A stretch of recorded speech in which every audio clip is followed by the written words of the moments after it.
Minister, with reference to page 2 of the SDS and the key deliverable for promoting industrial growth, will the Minister advise what the government is doing to support industrial growth in the regions, particularly those around Mackay and central Queensland?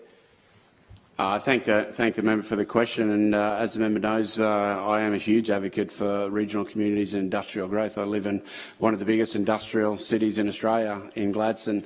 The support that we are continuing to give those industries moving forward, particularly as I've just mentioned, the Energy and Jobs Plan, which we know that a lot of those large industries are looking for that support on, and part of the plan lets us do the work that they are looking for, and that's to decarbonise a lot of them, but also supporting new industries and new like water that these industries are going to need. And that's why we delivered nearly $1 billion on the Fitzroy to Gladstone pipeline to help make sure that industry can not only continue, but new industries moving forward, and particularly in the Mackay region, which you know is also industrial powerhouse, supporting things like the resources centre they've got set up there. I know that you're a big supporter of that industry, but at the same time as developing and supporting industries in regional Queensland, we're also looking after our communities and, you know, building our regions grants program, supporting councils which can help them support their communities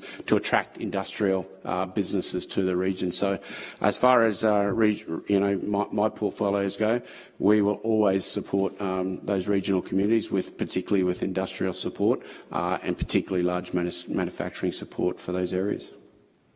One other question, just a follow-up question, Minister.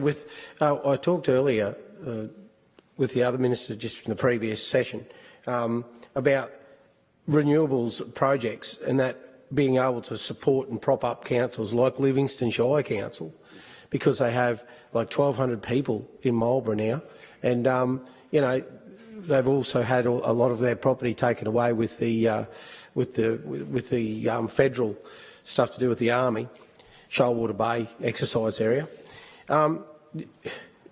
Would the government look at getting these renewable projects or these people that are actually buying into this and with supporting these councils?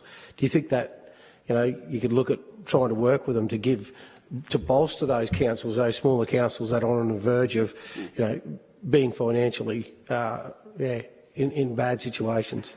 I thank the member for the question. Obviously, as my portfolio of regional development, we certainly will always look after our regional communities and particularly our councils. That's why we invested money into building our regions, which allow councils to invest in that infrastructure they need, not only to do the water and the wastewater projects, but also to help them with new developments, which will allow people to move into those communities. What we're also doing in my portfolios in relation to those communities, in and around the Livingston and Rockhampton and those areas on the fringe of your electorate, you look at Mount Morgan and our support of a pipeline to give that community water for the first time forever. Thank you, Minister. Yeah, and thank you for your support on that project. But what that is doing is making sure that our communities grow with the industries that are coming. The pressures are certainly there with extended growth into Queensland. The numbers of people moving to Queensland, as you would know, are continuing to come. And part of my portfolio is to make sure that infrastructure is supported, and we'll continue to do that right throughout the regional communities, not just in your electorate. Thank you very much.